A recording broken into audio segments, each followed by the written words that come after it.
할렐루야. 우리 요한복음 19장 23절에서 27절 말씀입니다. 요한복음 19장 23절 27절 지난 시간에서 계속 요한복음 강에 들어갑니다. 교독하도록 하겠습니다.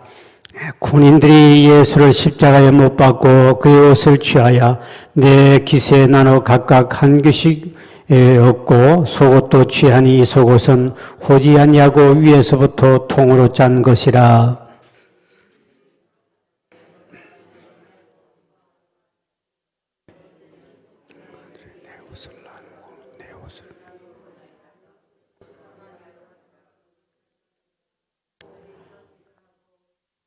예수의 십자가 곁에는 그 어머니와 이모와 글로바의 아내 마리아와 막달라 마리아가 섰는지라. 예수께서 자기 어머니와 사랑하시는 제자가 곁에 서 있는 것을 보시고 자기 어머니께 말씀하시되 여자여 보소서 아들이나 하시고 다 같이요. 또 그 제자에게 이르시되 보라 내 어머니라 하신대 그때부터 그 제자가 자기 집에 모시니라. 아멘. 또 만나서 반갑습니다. 할렐루야. 오늘도 우리 온날 예배드리는 성도님들 저녁 나오신 여러분 환영하고 축복합니다. 계속 우리는 요한복음 19장 강의를 하는데요. 지금 예수님이 십자가에 이제 예수님 올라가셔서 매달리시고 이제 피 흘리시며 서서히 이제 생명을 마감하고 있는 그런 모습입니다. 그런데 희한한 것은 그렇게 사람이 죽어가는 그 밑에서 로마 군인들이, 군병들이 예수님이 입으신 옷을 가지고 서로 취하게서 제비를 뽑고 옷 가지고 다투는 모습이 이제 벌어지고 있는 내용입니다. 오늘 본문의 24절에 보면 그들은 이것은 그냥 우연히 일어난 것이 아니라 24절에 다시 보겠습니다. 24절을 띄워보십시오. 24절을 보면 이게 우연히 일어난 것이 아니라 24절에 보면 이것은 성경을 예언한 것이라 그랬습니다. 시작. 군인들이 서로 말하되 이것을 찢지 말고 누가 얻나 제비 뽑지 아니 이는 성경에 그들이 내 옷을 나누고 내 옷을 제비 뽑나이다 한 것을 응하게 하려 함이라. 군인들은 이런 일을 하고 여기 보니까 밑에서 이제 군인들이 옷을 서로 나눠가 제비를 뽑고 나누려 하는데 이것이 우리가 일반적으로 볼 때 그건 뭐 보통 그냥 당연히 그때 일어나는 일반적 사건이겠지 생각했지만 사실 이것은 다 이것이 앞으로 일어날 구약의 예언이 되어 있는데 그 예언의 말씀이 의지해서 이것이 이루어졌다. 이렇게 말합니다. 그래서 성경의 시편 22편 18절에 보면 다윗이라는 사람이 이미 예언을 했습니다. 뭐라고 예언하니까 이때 분명히 예수님께서 앞으로 이렇게 오면 제비를 뽑을 것이요 하고 내 겉옷을 나누며 속옷을 제비 뽑나이다 하고 다윗이 예언했는데 그 예언한 말씀이 이제 예수님이 십자가 운명 밑에서 이루어지고 있는 거예요. 이걸 본다면 우리가 성경 속에서 성경에 나오는 모든 말씀 우리가 알아야 할 것은 예수님이 이 땅에 오셔서 우연히 십자가 지시고 재수 나빠서 이렇게 운명하시고 뭐 이렇게 못 박힌 것이 아니라 모든 것이 하나씩 하나님의 섭리 가운데서 이루어지고 있다는 사실을 가르쳐 주는 거예요. 그러니까 우리가 이 세상에는 우연히 있을 수 없다. 그래서 성경에 일어나는 모든 사건, 예수님의 밑에서 옷을 제비뽑하는 것도 다 성경에 이미 예언된 대로, 그리 그 뜻대로 하나님 뜻대로 하나씩 이루어진다면 이 세상에 뭐가 우연이 있겠는가? 그래서 우리 믿음의 사람은 하나님 항상 모든 것을 합력의 손으로 바꾸신 하나님이기 때문에 우리는 이 세상에 우연이 없다고 믿어야 돼요. 그 우연이 있다고 생각해버리면 그냥 우연히 하면 하나님의 뜻을 섭리를 전혀 찾을 수 없다는 사실입니다. 그래서 우리 성경에 보면 마태복음 10장 29절에서 31절에 보면 이런 내용이 나오거든요. 한번 띄워보실래요? 방송실에서 시작. 참새 2마리가 한 아사리온에 팔리지 않느냐. 그러나 너희 아버지께서 허락하지 아니하시면 그 하나도 땅에 떨어지지 아니하리라. 너희에게는 머리털까지 다 세신 바 되었나니 두려워하지 말라. 너희는 많은 참새보다 귀하니라. 그러니까 이 세상에 우연이 있을까? 참새가 이스라엘 사람들도 아마 참새를 잡아먹었던 모양이에요. 지금 도시 사는 사람들은 잘 모르는데 저 시골에서 살았기 때문에 옛날에 먹을 고기가 없다 보니 참새를 잡아먹습니다. 그게 이제 밤에 특히 겨울에는 굉장히 좋지요. 겨울에 있는데 이 처마 밑에 항상 지붕 위에 그 밑에 처마 사이에 굴이 이렇게 뚫려 있어요. 구멍이 뚫렸는데 참새들이 그 구멍 안에 들어가서 알을 까고 새끼를 저걸 하거든요. 그리고 이제 겨울 같은 보면 그 안에 추우니까 속 안에 들어가 있습니다. 그 구멍이 손 하나 간신히 들어갈 정도예요. 간신히 들어갈 정도인데 후레시프를 딱 튕기면 구멍에 들어가요. 그 손을 가지고 도망을 멀리 못 가요. 손을 딱 치면 구멍이 그래서 참새를 딱 잡아가지고 새끼를 꼬면 그 새끼 고기다가 목을 하나씩 딱딱딱 주릉주릉 달아요. 이래가지고 그걸 이제 밤에 이제 늦게 잡아가지고 캄캄한 밤에 참새 도망도 못 가요. 어두우니까 후레 딱 튕기면 그걸 밤새도록 와서 그걸 이제 털을 다 뽑아가지고 그래 볶아가지고 이제 밥하고 뭐 기가 막히게 맛있었습니다. 맛을 보고 맛은 샘표 간장이 아니라 엄청나게 맛있어요. 그래서 그 참새우, 참새는 사실 먹을 게 별로 없어도 그걸 가지고 이제 적으니까 그걸 청년 때는 많이 먹지 않습니까? 젊을 때는. 뭐니 그거를 넣어가지고 그것도 고기라고 거기다가 볶음밥을 하고 뭐 집에 여가지고 구워 먹기도 하는데 밤새도록 그걸 먹고 놉니다. 그리고 얼마나 맛이 그 당시 고기가 없기 때문에 참 그 맛이. 그래서 이스라엘 사람도 아마 참새를 팔고 달고 했던 모양이에요. 메추라기도 굉장히 작습니다, 여러분. 메추라기 굉장히 작거든요. 저도 메추라기 고기를 못 먹어봤어요. 그런데 우리 집사님 오늘 갔더니 목사님 메추라기를 그 양식하는 데를 봤다는 거예요. 그거 뭡니까? 그 키우는데 사육하는 데를 이제 알아요. 그래 갔더니 메추라기를 한국에서 한 예수 믿는 사람 메추라기 고기를 성경에 나오거든요. 이스라엘 백성들이 광야에 갈 때 하나님이 고기 먹고 싶다는 메추라기 고기를 막 두 규빗 45cm가 한 규빗이네 여기까지니까 90cm가 쫙 땅에다 떨어지게 만들죠. 그래서 먹는데 이스라엘 백성들이 메추라기 그럼 먹고 싶으면 메추라기 얼마나 맛있으면 이스라엘 백성들이 메추라기를 먹었을까. 그래가지고 이제 메추리 알은지는 먹지만 메추라기를 이제 가져와가지고 우리가 교회에서 전에 집사님이 엄청 가져왔습니다. 그러니까 성경에 나오는 고기라 그러니까 우리 한국에서는 잘 못 먹는 건데 와가지고 먹었는데 그것도 고기가 얼마 안 돼요. 고기 먹을 거는. 근데 그것도 그냥 요즘에 아주 치킨이니 뭐니 맛있는 양념 먹다 보니까 별 맛이 없지. 그것도 그냥 다 뽑아가지고 그 튀기고 이제 해서 먹었거든요. 근데 그것도 작은지만 굉장히 맛있어요. 고소하게 씹으면. 근데 이 참새가 두 마리가 한 아산을 팔리는 거. 떨어져 죽고 팔리고 사람이 잡아서 팔리고 하는 이것도 하나님이 다 섭리 가운데 있다는 거죠. 한 뜻 가운데 한 뜻이 아니면 참새 떨어지지 않는다는 거예요. 그러면서 비유하기를 나는 너희들의 머리카락까지 다 세시고 계신다. 여러분 지금 머리카락 몇 개인지 아시는 사람 제가 아마 금반지 몇 돈 해줄 수 있습니다. 안다면. 내일까지 숙제라도 못 해올 겁니다.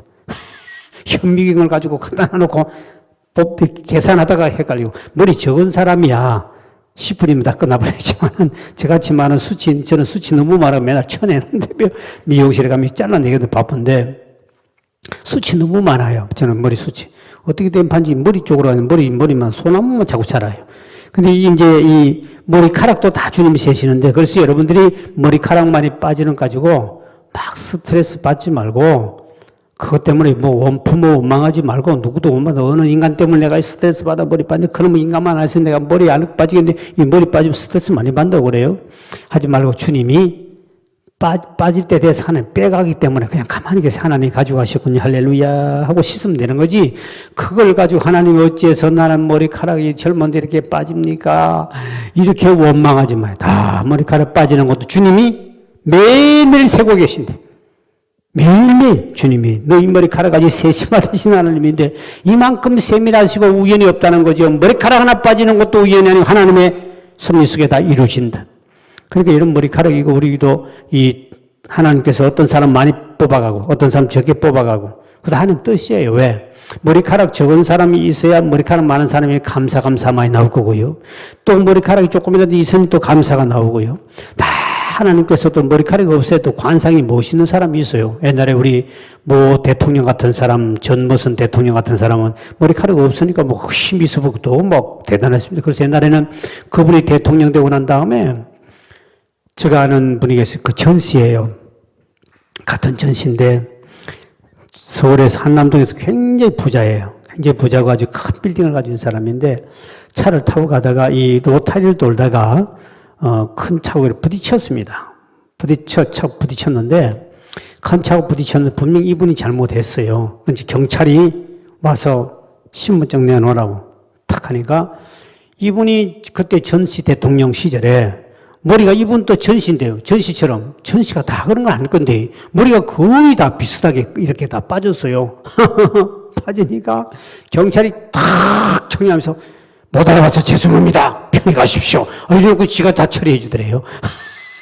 자기가 잘못했는데도 불구하고 전시에 무슨 형님이나 동생이나 뭐 되는 것처럼 돼가지고 제가 알아서 죄송합니다. 못 알아봐서 죄송합니다. 탁 모시고 이분이 갔다 왔으니까 아는 분의 이제 그분이시기 때문에 친구분이니까 제가 이야기 들었는데 그 당시 이분은 어디 가더라도 그러면 머리 빠진 것 때문에 전시하고 비슷하니까 성도 전시지르니까 막 가는 데마다 경위를 쫙 붙이고 막 하여튼 모든 걸 다 경찰들이 소대해주고 그러더래요. 그게 단벌이 빠지는 것도 하나님의 은혜예요. 그러니까 그것 때문에 스트레스 받지 말고 하나님이 빼간다고 뭐라고 그러겠습니까? 야, 내가 너에게 심어줘 빼간다 그러면 할렐루야 하나님 잘 가지고 가십시오 이렇게 하면 되는데 그것 가지고 생각하고 스트레스 더 받아가지고 더 빠져버려요. 그러니까 주님이 그만큼 이 세상에 일어나고 있는 모든 것은 우연히 일어날 수가 없다. 모든 고난과 역경, 예수님이 당하는 모든 고난과 역경은 다 하나님의 계획 속에 심지어 그까지도 심지어 다 예언되어 있는 사실이다. 그래서 우리가 알아야 할 것은 여러분이 성경을 읽을 때 구약이든 신약이든 어떤 성경 속에 안에 이 성경 속에서 예수님을 만나는 자가 복이 있는 겁니다. 구약의 모든 것은 앞으로 메시아 오실 예수 그리스도에 대한 예표를 다 해놨기 때문에 구약을 읽으면서 예수를 만나는 사람, 복 있는 사람이에요. 신약에 와서도 예수님 만나서 복 있는 사람, 앞으로도 우리 오실 예수님도 만나고 우리 또 같이 동행하게 되어 있는 건데 그래서 우리가 항상 성경을 보면 다 그 속에 신구약 성경이 다 예수님과 관련되어 있기 때문에 이거는 예수님을 위한 이런 예언이구나. 이것은 이런 일.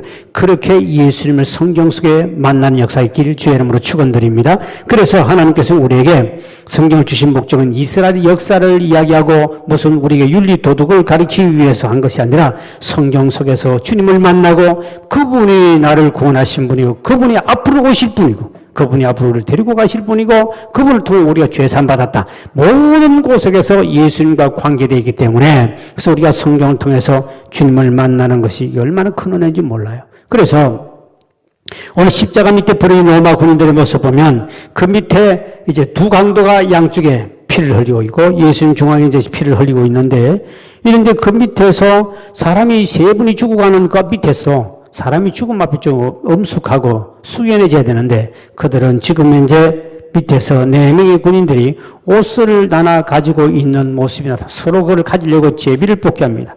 당시 로마 제국은 예수를 십자가 못 박을 때 사형을 시킬 때는 4명이 한 조로 묶여 있습니다. 그래서 확인해야 되니까요. 지금 우리나라도 전에 그렇다는 이야기 들었습니다. 제가 실제 저는 교도소 선교를 하고 총회에서 제가 맡은 일이 선교 부위원장을 맡고 있는데 다니면서 실제로 사형시키는 건 저는 못 봤습니다. 한 번 못 봤고요. 우리나라도 그런다고 그래요. 한 사람을 이제 총을 가지고 사형시킬 때 꼭 이 한 사람이 소지하고 몇 명이 정조준애가 한 명이 혹시 아무리 잘 쏴도 잘못 쏠 수 있거든요. 또 한 방 맞아 안 죽을 수 있기 때문에 몇 사람이 동시에 항상 총을 쏘서 몇 명이 동시에 쏜답니다. 정확하게 표준해서. 로마인들도 십자가 지금 4사람이 군인이 항상 있는데, 근데 이 유품을 그들이 가질 때, 죽어가는 사람의 유품은 거기에 지키고 있던 로마 군인 4명, 사형 집행장에 있는 사람이 가질 수 있는 특권을 줬어요. 그러다 보니까 이 4사람 군인이기 때문에 유대인들은 예수님은 보통 사람은 자기 몸에 걸친 5가지예요. 안에 속옷, 겉에 겉옷, 머리에 두건, 그 다음에 허리띠, 신발 다 틀어봐야 그거에 5가지예요. 그러니까 밑에 군인이 4명인데 4명이 하나씩 다 가졌는데 하나가 남았습니다. 오늘 본문에 보면 오늘 본문에 23, 24절에 보면 그 하나 남은 것이 뭔가 보면 속옷이었습니다. 통으로 속을 짰기 때문에 이건 찢을 수 없고 나눠 가질 수 없어요. 그러니까 4명의 군인이 이 속옷 가지고 서로 뭐 하냐니까 제비 뽑기에서 우리 가져가자. 싸우지 말고 이런 모습. 그럼 왜 이 사람들이 이런 옷을 갖기를 원하냐? 그 당시 로마나 미신이 있는데 그 당시 미신과 풍설이 죽은 사람의 옷이나 죽은 사람의 것을 가져가면 그 집에 행운이 오고 복이 온다고 믿었기 때문에 굉장히 귀하게 여겼습니다. 그게 예수님이 입은 옷은 신학자들이 하면은 예수님은 그 제사장 옷 있습니다. 귀족이 입는 옷. 그 귀족이 입는 옷을 굉장히 비싼 옷을 입었다고 그래요. 그리고 그 속옷은 마리아, 예수님의 육신의 어머니죠. 예수 육신의 어머니가 마리아가 마지막 예수님께 직접 본인이 뜨개질을 해서 가장 비싸게 제일 좋은 걸 마지막으로 하나 입힌 것이 바로 그 속옷이었다고 그럽니다. 신학자들이 이야기하면. 그렇기 때문에 일반 이 로마 군인들은 이 옷을 굉장히 귀여기고 그 천이 굉장히 귀한 시대이기 때문에 예수님이 귀족 옷을 입었고 그리고 안에 속옷도 마리아가 특별히 짜가지고 마지막 준 거기 때문에 그래서 그걸 서로 가져가려는 또 그들의 미신이 이걸 가져가면 어떻든 그들에게 행운이 온다고 믿기 때문에 서로 가져가려고 로마 군민들이 싸우는 모습이 나타납니다. 그러면서 지금 중요한 것은 그 메시아 예수님이 우리에게 영생을 주시고 우리에게 천국 시민권을 주시고 우리를 구원하실 분이 그 예수인데 그 예수에 대해서 영생 주시는 데는 관심이 없고 그 밑에서 가장 가까이 그 예수를 만나고 가장 가까이 예수님이 있으면서 불구하고 그 가장 귀한 영생을 놓치고 쓰러질 수밖에 없는 그 옷까지 가지고 서로가 나눠가지고 그게 정신 팔고 있는 모습을 보면서 오늘날 우리 현대인의 그리스도인들도 이런 모습이 우리가 비춰줄 수 있다는 걸 가르쳐 주는 것이지요. 실제로 오늘 우리 사람이 부모님이 돌아가실 때쯤 되면 가정에 참 희한한 일들이 벌어집니다. 그렇게 형제가 우애 좋더라도 부모가 돌아가실 때 되면 막 싸웁니다. 싸우는 원인이 뭐냐? 부모가 눈 감기 전에도 벌써 이제 곧 돌아가시면 다 모입니다. 그러면 그때부터 이제는 싸움이 벌어지기를 이 부모 재산 내가 많이 가져야 돼. 네가 가져야 돼. 그 부모 눈도 감기 전에 이제 싸움이 벌어집니다. 거기다 심지어는 이제 비싸지 않은 금가락지 해준 것, 금이빨 저는 금 한 돈이 요새 20몇만 원 합니다. 25만 원인가 뭐 그러는 것 같은데, 한 돈이요. 엄청나게 비쌉니다. 근데 금리한 것도 서로가 그거 빼가려고, 살아있는데도 빼가려고 합니다. 얼마나 무서운 세상인지 몰라요. 그래서 내가 해주니 내가 빼간다고 그러고, 둘째 아들은 내가 모셨으니 내가 그 가져갈 차지할 수 있다고 그러고, 사람이 지금 죽어가는 곳이 제 앞에 죽지도 않은 상태인데도 불구하고 그 앞에서 재산 싸움 벌어지고 치고받고요.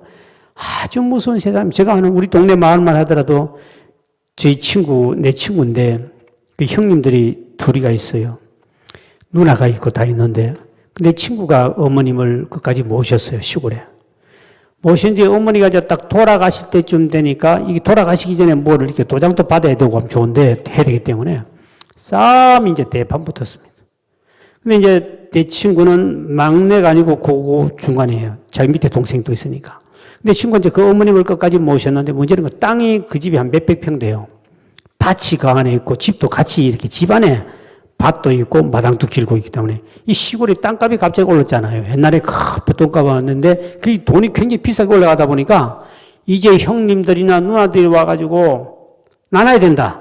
그리고 장남이를 더 가져간다니까 막 이제 내 친구가 막 술을 한 잔 먹고 와가지고 두드리 부수면서 엄마 살았을 때 모신 놈이 누가 모셨냐? 한 번은 모신 적이 있느냐? 내 친구가 좀 이렇게 끌룩거리고 옛날 주먹질하던 친구인데 두드리 부숴버리면서 만약에 손대면 가만 그러고 싸움이 붙어버리는데 이제 젊은 이제 동생이 이제 일어나가지고 막 형님 누나들 언제 어머니 한 번 모신 적? 나는 학교 때부터 계속 집에 있어요. 한 번도 내가 집을 떠난 적이 없다. 이제까지 어머니 모셔있었다. 한 번도 손 못 주겠다. 이래가지고 대판 싸고 소송이 붙고요. 이런 일들이 막 너무 많습니다. 중국. 예수 믿는 집안도 그렇고 하면 집안도 그렇고요. 여기 여러분 그래서 돈 있는 거 잘 관리해야 됩니다. 돈 있거든 미리 돌아가시기 전에 다 분깃을 유언하든지 정확하게 다 나눠두든지 아니면 본인이 돈이 없으면 돈놈대로 방법을 찾든지 길을 찾아야 되지 이게 뒤에 가서 돈 될 만하면 문제. 근데 돈이 너무 없어도 문제 생깁니다. 지난번에 우리 교회에 3분이가 나왔어요. 그분이 이제 우리 교회 집사님 집에서 일을 도와주면서 이제 불쌍하니까 도와주면서 전도도 하고 이래가지고 이제 그분 생활비를 좀 대줬습니다. 너무너무 혼자 사신데 그 아들하고 자녀들이 있었는데 이제 가난하고 집에 어머님도 방도 제대로 못 얻고 사니까 올 데가 없는 거예요. 그러니까 방을 조그마한 공장 방을 주고 이렇게 이제 돈을 봉급을 주면서 우리 교회 전도를 했어요. 3번이 가는데 이분이 이제 갑자기 죽었어요. 죽어서 이제 자녀들에게 연락을 했습니다. 그 자녀들이 왔어요. 와보니 장례 비용이 돈 100만 나오거든요. 장례 비용이 돈 100만 나오니 돈 한 푼도 없는데 자기도 돈 대줄 능력도 안 되고 어머님 재산 하나도 없지. 어머님께 얻을 칸도 없으니까 와가 상황을 딱 보더니 메모지 하나 남겨놓고는 죄송합니다. 어머님 잘 좀 처리해주세요. 도망가 버렸습니다. 그 다음 연락이 안 되는 거예요. 그는 교회에다 다 띠막여버립니다. 띠막여버리고는 아니 그래서 장례식 치러야 되는데 그들이 와보니까 자기 돈 내라 그럴 거 같으니까 자기 돈도 없지. 그러니까 이놈들이 해놓고 교회다 막혀버려. 할 수 없이 우리 교회에서 장례식 다 치러줬습니다. 아, 그분이 헌금이나 좀 많이 했으면 나도 기분 괜찮을 건데, 헌금도 한 번도 안 하고 3번 딱 나왔는데, 교회에서 장례식 치르시나 그러니까, 아니, 마음이 좀 그렇지, 자식들이라도 좀 이렇게, 교회라도 나와주고, 목사님 사실 우리가 어려운데 한 번도 없습니다. 목사님, 저 어머니 좀 마지막 잘 가시게 해주십시오. 이러면 또 우리가 되겠는데, 아, 이놈은 그냥 메모 하나 남겨놓고 도망가 버렸는데, 전화도 안 받아버리고, 끊어버렸어. 그럼 불효 자식도 있는 거지요. 그러니까, 혹시 돈이 있거든 자식 몸에도 내인데도 맡겨놓으면 내가 장례식을 보고 멋있게 내가 머리도 감겨드리고 여기다 눈썹도 그려드리고 마스카라도 붙여주고 해달라면 다 아주 발도 씻겨주고 옛날엔 제가 장례식은 전부 다 했습니다. 지금은 장례 뭐 요즘 뭡니까 장례 예식장에서 옛날에는 목사가 신학교 가면 제일 먼저 배우는 것이 이 시신 다루는 겁니다.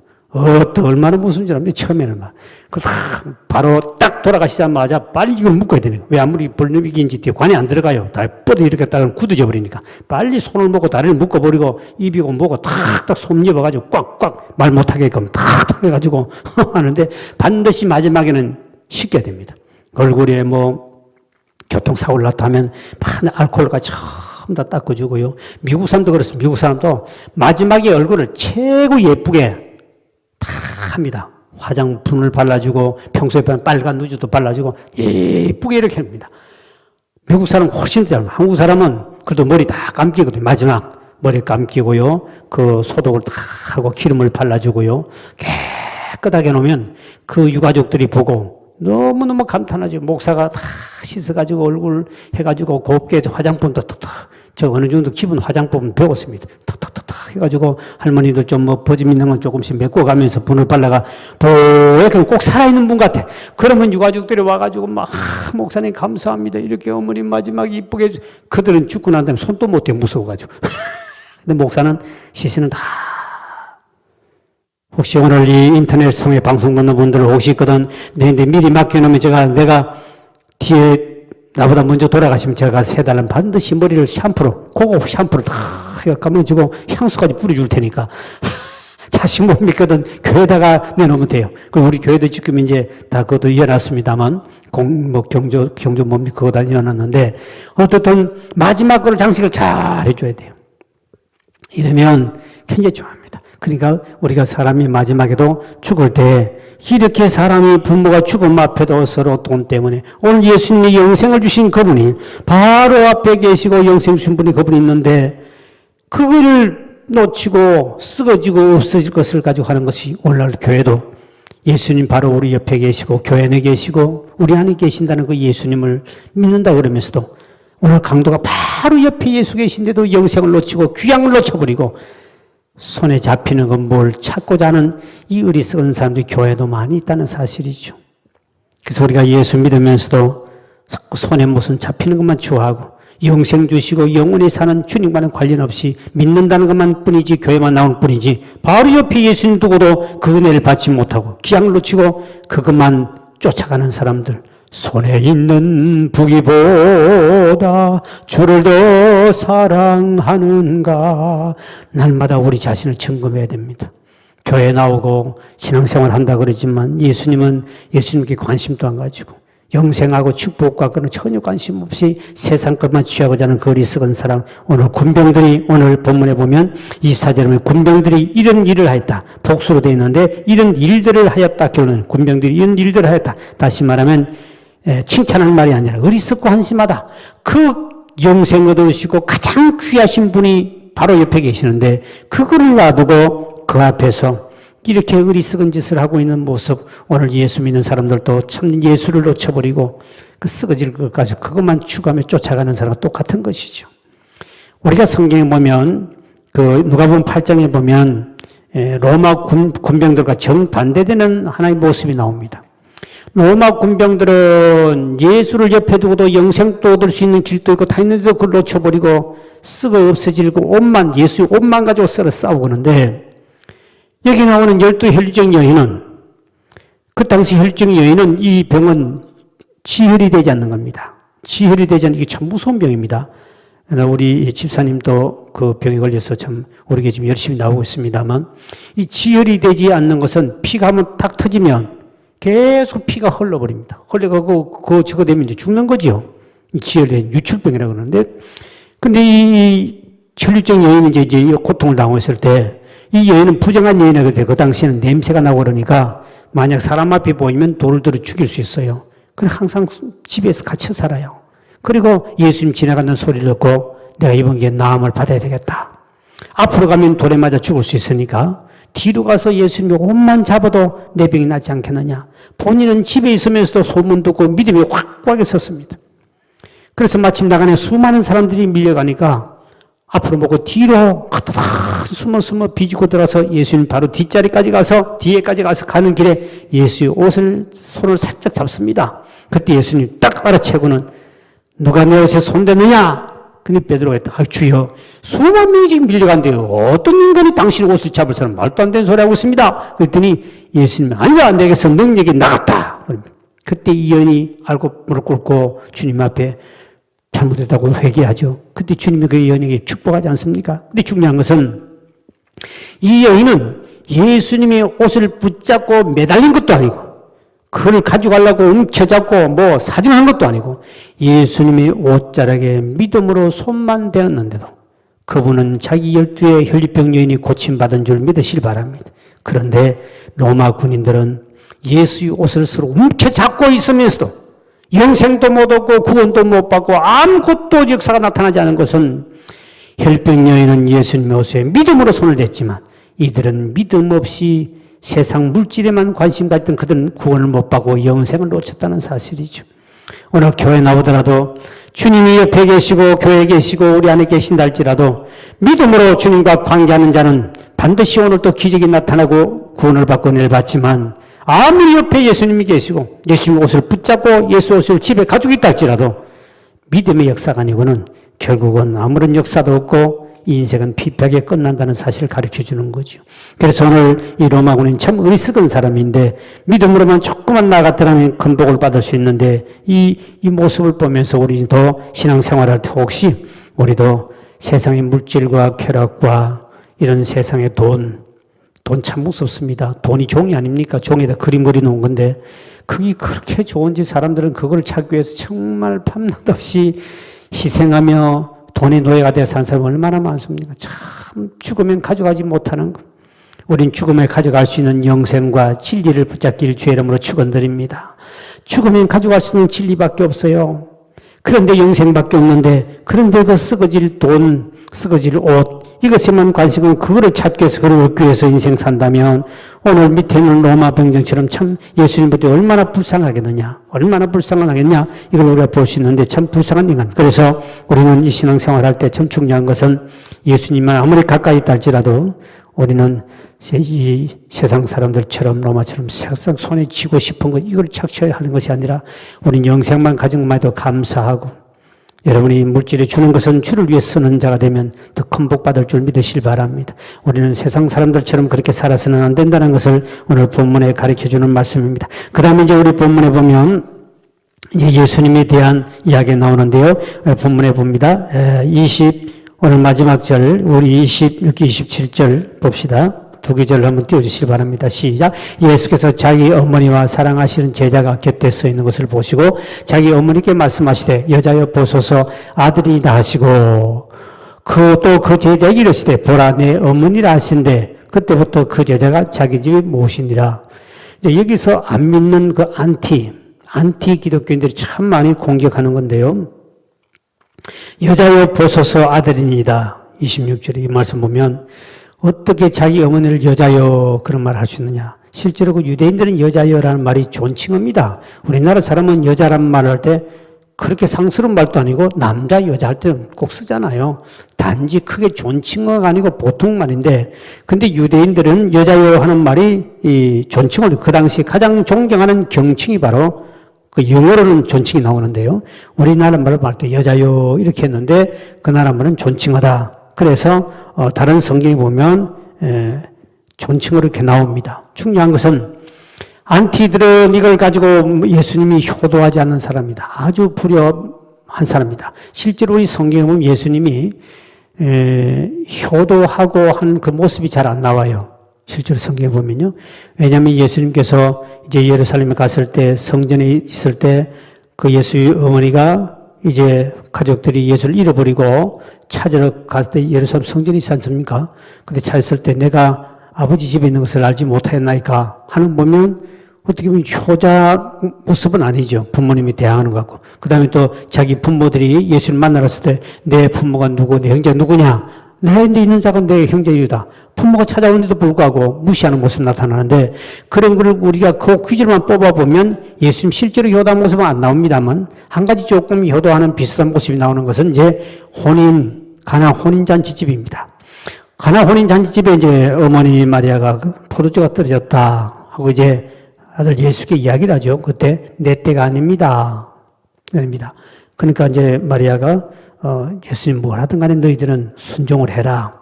분명히 뜻이 있다.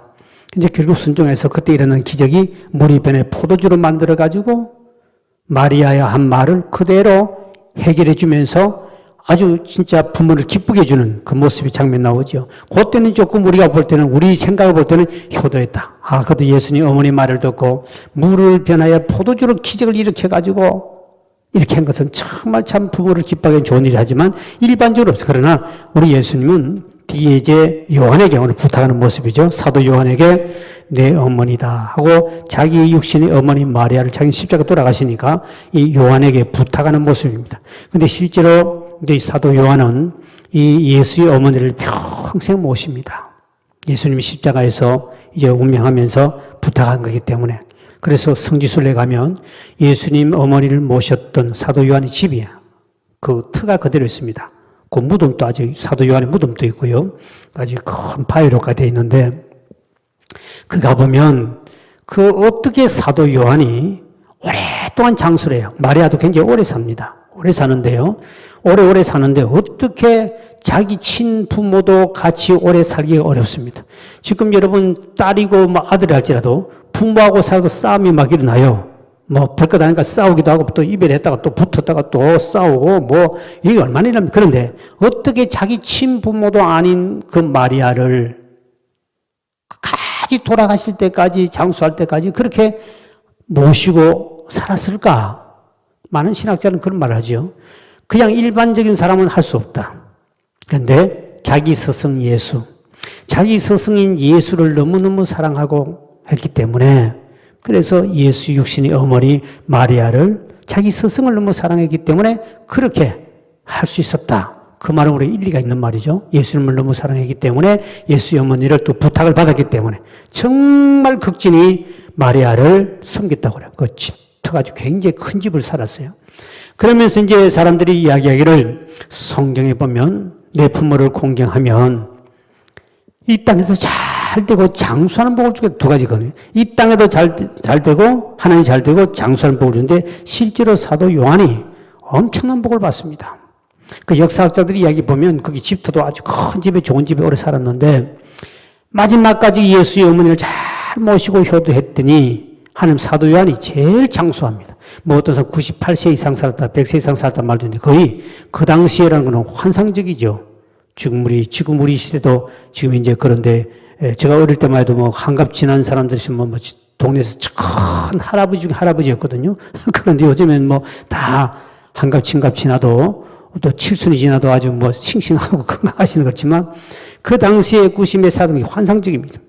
그러니까 성경대로 정말로 땅에서 잘 되고 사도 요한은 장수하는 복 받았는데 문제는 자기 친부모가 아닌데 그래 했다. 오늘 우리 어버이 지난 주일을 정했습니다만 지나왔는데 이제 우리가 부모님이 돌아가시고 안 계시는 분들은 되게 우리 한국 사람들 그렇다고 그래요. 부모가 살아생전에 효도 잘하지 않다가 부모가 죽고 나면 효도 잘하는 사람 거의 다릅니다. 죽고 나면 왜? 참 희한합니다. 지난주 우리 어버이 주일날 앞에서 많은 분이 우시고 눈물 닦는 분 봤는데 대개 보면 연세 드신 분이 더 많이 우셨어요. 내려 이렇게 보니까 많은 분이 눈물을 닦고 계시더라고요. 지난주에 많이 우셨는데 그 주로 보면 젊은이는 눈방울도 안 나와. 깜빡깜빡 그렇게 했는데 전부 나이 드시면 눈을 울고 기도할 때 굉장히 많이 우셨는데 그걸 보면 알 수 있는 것이 사람이 부모가 살아생전에는 효도를 못하다가 죽고 난 다음에 효도하고 싶은 마음이 막 이제 올라오는데 그래서 이제 그걸 표현이 뭡니까? 무덤을 잘 써줘야 되겠다. 자주 찾아가줘야 되겠다. 제사 날도라면 명태라도 하나 더 올려야 된다. 그래가지고 뭐 빠지면 왜 과일 빠졌느냐. 그러면서 막 호통을 치죠. 그래서 다른 사람이 이해를 못합니다. 죽은 놈 자기가 먹을 거. 지가 먹으면서 더 좋은 걸 올리라. 최고 좋은 과일, 최고 좋은 정성들 해가지고 그때 어머니께 못해주고 어머니가 아버지께 못해준 거를 그 제사상을 통하여 막 최대한 효도를 표합니다. 물론 지가 먹을 거지만 그러면서 다 표현하고 하나라도 좀 상황이 있으면 안 올립니다. 최고의 정성들로 살아생전에 그렇게 했더라면 얼마나 좋습니까? 근데 사람이 철드는 것은 돌아가셔야만이 철들고 효도하고 싶은 마음이 생기니 이게 이제 문제인 거죠.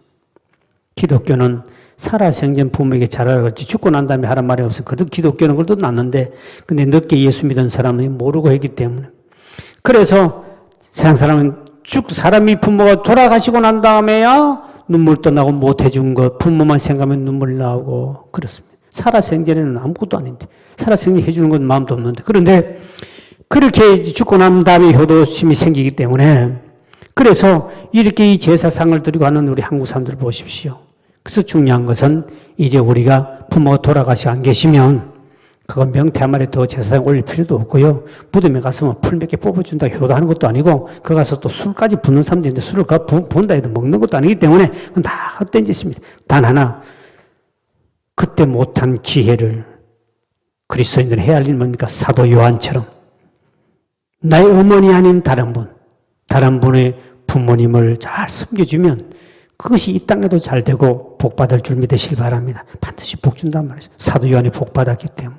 자기 부모 아니지만 다른 부모라도 열심히 섬기고 효도한 마음을 해주니까 그래서 우리 교회에서 복지관을 건축하고 양로원을 무료 양로원도 했고 하고 있고 아파트를 해줬도 요번에 이제 이 짓기 위해서 팔았습니다만 팔아서 연립을 얻어줬습니다만 그렇게 다 하는 것이 뭐냐 하면 반드시 우리가 내 부모는 돌아가셨기 때문에 그럼 이제 끝났다 이게 아니라 사도 요한은 다른 부모, 자기 부모 아닌 예수의 어머니, 육신의 어머니지만 잘해줬더니 장수하는 복을 주고 성경 그대로 하나님께 땅에 잘 되는 복을 주셨다.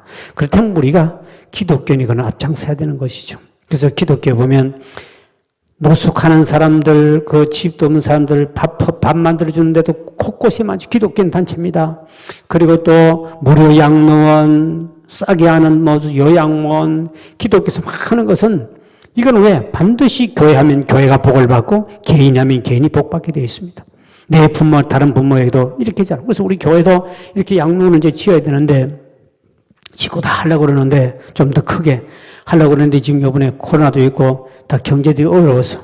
그래서 우리 교회에서 지난주 기관장 모임 때 제가 이야기를 했습니다만, 저희 교회는 원래 땅을 사가지고 이 건물을 안 지으면 이게 우리가 취득세를 내야 됩니다. 세금을 내야 돼요. 세금이 그 2억 가까이 나와요. 근데 그 2억 가까이 나온 돈을 가지고 지금 이제 복지관 지어야 되는데 돈이 얼마 안 들어오니까 내가 돈이 다 들어야 지려고 그러는데 시간은 3년 안에 안 지으면 또 안 되거든요. 그러니까 2년 안에 3년 지어야 되는데 이게 이제 문제가 생긴 거예요. 그전에는 교회에서 땅을 사면 주차장으로 됐는데 이제는 요즘 법이 그 땅을 산 만큼에 대한 몇 프로를 건축을 안 하면 우리는 이제 종교니까 세금을 안 내는데 세금이 거의 2억 가까이 나옵니다. 1억 뭐 6천인가 7천 넘어야 돼. 그러면 어떻게 하면 좋겠느냐? 복지관 건축 다 들어와서 바로 세울 건데 돈은 안 들어오지. 할 수 없이 우리가 한쪽 모서리에다가 40평 정도를 일단 건물을 지어야 돼요. 40평. 원래 우리가 지금 한 800평 정도 짓기로 했는데 40평이라 지어야 세금을 안 내고 그거 우리 지어서 거기다 일시 우리 뭐 각 선교에서 쓰든지 하도록 우리 교회에서 쓰려고 그러니까 할 예정인데 할 수 없이 지금 이제 40평만 한쪽 모서리 지어야 돼요. 그리고 이쪽에 이제 앞으로는 돈 되면 이제 800평을 올리는 거니까요. 그러는데 이게 이제 그런 상태에 왔습니다. 우리가 어떻든 교회에서 언젠가는 해야 됩니다. 복지, 교회에서 어려운 사람들 무료로. 우리 양로원 지금 이제 2분 계십니다만 그 양로원 앞으로 가면 장수는 더 많은 사람이 오겠죠. 또 우리 교인들이 남은 생에 갈 것도 없고 또 자식에 가기 어려운 사람들은 그냥 우리 교회 양로원에 평생 사시다가 봉사하고 이렇게 하시다가 천국 가시면 우리 교회에서 다 장례식 치러줄 수 있도록 그렇게 이제 우리가 하려고 그러기 때문에 앞으로는 또 장수 시대이기 때문에 또 자식에게 가면 신앙생활도 못하고 할 수 있기 때문에 그래서 우리 교회는 이걸 이제 하려고 그러거든. 그리고 복지관님을 치기로 했는데 이제 지금 어려워서 옛날 같으면 제가 뭐 용자를 빼서라도 빨리 몇십을 얻어가지고 빨리 지어버릴 수 있습니다만 이거는 그렇게 급하게 할 건 아니고 우리 성도님들이 이제 여러분 기도하셔서 빨리 이거를 지을 수 있도록 해주면 좋겠습니다. 그래서 이번에 하려고 복지관 하는 거는 이런 복지관 앞으로 교회가 해야 되거든요. 교회가 운영을 해야 되고 교회해야 그래 하나님께도 영광들 그 일에 헌금한 사람이나 그 일을 격려하는 교회나 하나님이 반드시 복을 주십니다. 근데 연세 있는 분은 다 부모님 돌아가시고 안 계시니까 그러니까 효도하지 못한 것을 이런 기회를 통해서 효도한다면 하나님이 반드시 복을 주신다. 그래서 우리 교회도 앞으로 이제 이러한 일을 하려고 합니다. 그래서 교회가 이런 일을 앞장설 때 많은 사람들에게도 주님 영광이 나타날 것이고요. 그리고 우리가 하나님께 복 받는 비결이기 때문에 그렇습니다. 오늘 우리 모두는 남은 생에 여러분들이 어떻든 우리의 부모에게 효도하는 것도 바로 오늘 예수님은 그렇게 사도 요한이 그 예수의 어머니를 잘 모셨더니 땅에서 정말 장수했고 최고로 그 당시에 제일 오래 산 사람이 사도 요한이었습니다. 제일 오래 살았고요. 그리고 제일 부유하게 살았습니다. 집도 어마어마하게 크게 집을 짓고 살았고요. 땅에 잘 그 성경 그대로 해서 우리에게 주는 메시지입니다. 오늘 저번에 또 남은 생에 부모님 살아계신다면 부모님께 효도 잘하시고 또 부모님 안 계시면 우리가 앞으로 이러한 복지를 통해서 다른 부모를 잘 섬겼어서 사도 요한처럼 하나님께 복을 받는 저와 여러분 되시길 주의 이름으로 축원드립니다. 기도하시겠습니다. 11제물 정선자 권사님 현등일선 감사 예물 드립니다. 하나님 감사합니다. 오늘 이 시간도 주님 앞에 귀한 예물 드린 손길을 기억하시고 선별한 가정과 사업과 모든 생명의 복을 주시고 하나님 앞에 11조와 감사 예물 드렸습니다. 하나님 우리가 믿음으로 주님 앞에 심어 사오니 30배 60배 100배도 거두게 도와주셔서 주님의 선한 일에 마음껏 봉사하며 살아가도록 복을 도하여 주옵소서. 또 온난이 헌금한 손길도 기억하여 주시고 어느 곳이든 이 예배에 참여한 자도 복을 허락하여 주시되 이제 우리가 남은 생에 하나님 앞에 부모님이 살아계신다면 부모님께 효도 잘하게 도와주시고 또 아버지 부모님이 살아계시지 않는다면 아버지 하나님 우리가 복지관을 통하여 많은 어르신들을 섬길 때마다 사도 요한처럼 이 땅에서 잘되고 장수하는 복을 받는 우리 교회와 온 성도가 될 수 있도록 은총을 베풀어 주옵소서. 예수 이름으로 간절히 축복하며 기도하옵나이다. 아멘.